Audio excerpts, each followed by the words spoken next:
It's time to watch with Pete.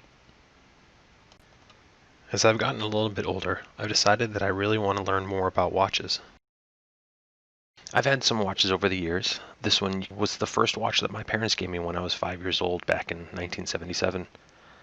Unfortunately, I remember sitting in class and I overwound the watch. This was when I was in third grade, and I can distinctly remember it stopping ticking. The second hand stopped moving, and I had to hold back my tears because I knew I broke the watch.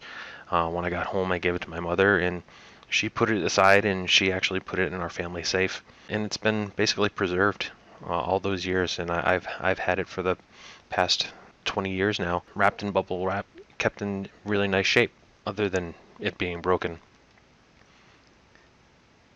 This is the first watch I bought for myself back in the early 90s. What boy growing up didn't love the Swiss Army brand?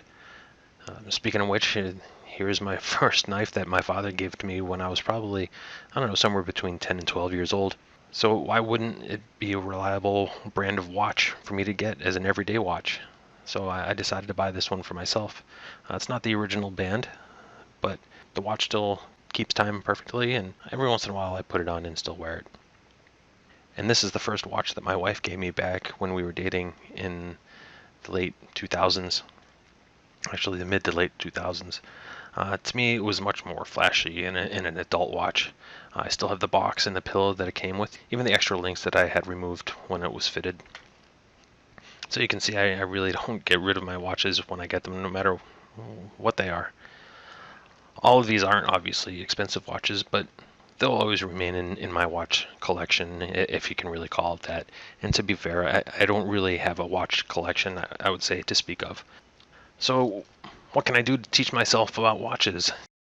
Sure, there's YouTube, and there are tons of blogs and articles online, but I really want to get my hands on the watches to learn. And I want to feel the weight of the watch. I want to see the craftsmanship that was put into them, learn about the company that made them as I look at them. To me, that's the most enjoyable way to learn. So what did I decide to do? Well, I went to Craigslist. Yeah, I know. You're probably thinking you're completely stupid doing that. I'm a little bit older now, so I'm not going to just jump in there and go out and buy the most expensive watch I see there. But I was just going to look and see what was out there. And while looking, one post did catch my eye, and it was interesting in a way that I could see myself using it to learn about watches. It was a lot of watches, and I say a lot with quotes, where the watches were either broken or they needed new batteries or whatever it was. And it was a mix of about half men's watches and half women's watches, and there were a total of 13 watches altogether. The seller was asking a price of $35 for all these watches. And yeah, you can even see there's a Swatch watch in there as well. When I was looking through it, there were a few brands that I recognized, as I mentioned with the Swatch, but most of them I didn't really know what they were.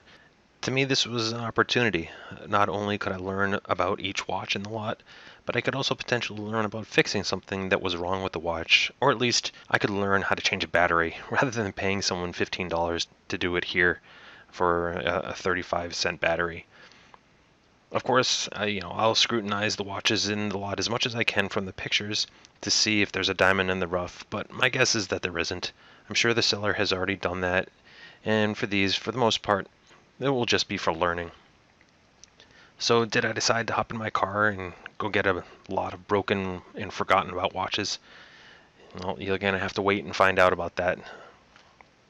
For me, my channel is about my journey of learning about watches.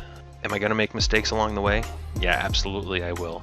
But in life, I've learned that you learn far faster from your mistakes and your failures than you do from your successes. I hope you'll join me in this journey of learning about watches and what really excites me about watches. In the end, the watches that I choose to like, it's just a personal preference. It could be a $10 watch, it could be a $5,000 watch. I just want to share my experience with it, and hopefully you'll get some enjoyment out of it.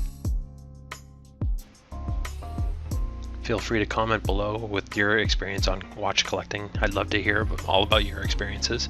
If if you do want to join me in this journey, please make sure you hit the subscribe button and the like button, and I'll see you on the next video.